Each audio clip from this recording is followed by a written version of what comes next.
I was driving along a mountain road on a sunny morning when a deer jumped out right in front of me. I slammed on the brakes, stopping just meters away. He stood there, panting heavily, sweat soaking his fur. I knew immediately something was wrong, but when I got closer, I froze. A car tire was stuck around his neck like a collar. It looked impossible on such a noble animal with huge branching antlers. I tried to give him water, but when he lowered his head, he flinched with a painful sound. I saw raw red marks under the rubber. A rusty metal cord was pressing into his skin every time he moved. He couldn't eat or drink without pain. I tried to pull the tire off, but his antlers were too wide. It was hopeless to do alone. I called wildlife rescue and waited. For 20 minutes, I watched him struggle, unable to even reach the grass. He looked exhausted, carrying a burden that seemed unnaturally heavy.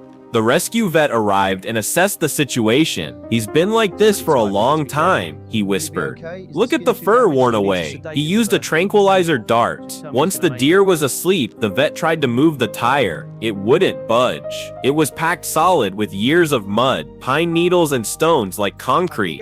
We tried to dig the dirt out by hand to make it lighter. We pulled out rock-hard clumps of earth, but the tire was still trapped by the wide antlers. A standard metal saw failed. The steel core inside the tire was too tough. We needed heavy-duty help. The vet called the fire department.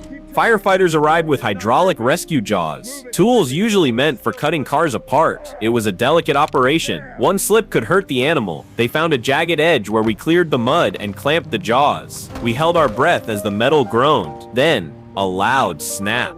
The steel cord broke. With one more push, the tire split in two. We pulled the halves apart, and they hit the ground with a heavy thud. We weighed it right there, 19 kilograms. Imagine carrying a bucket of rocks around your neck for 2 years, every single minute of every day.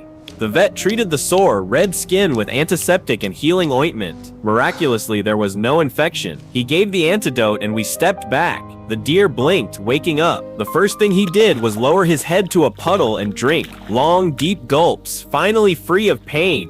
Then he did something that made us all smile. He rubbed his neck against a signpost, scratching an itch he couldn't reach for 2 years. He looked at us for a moment, as if memorizing our faces. Then he turned and walked calmly back into the forest, head held high, a survivor returning home.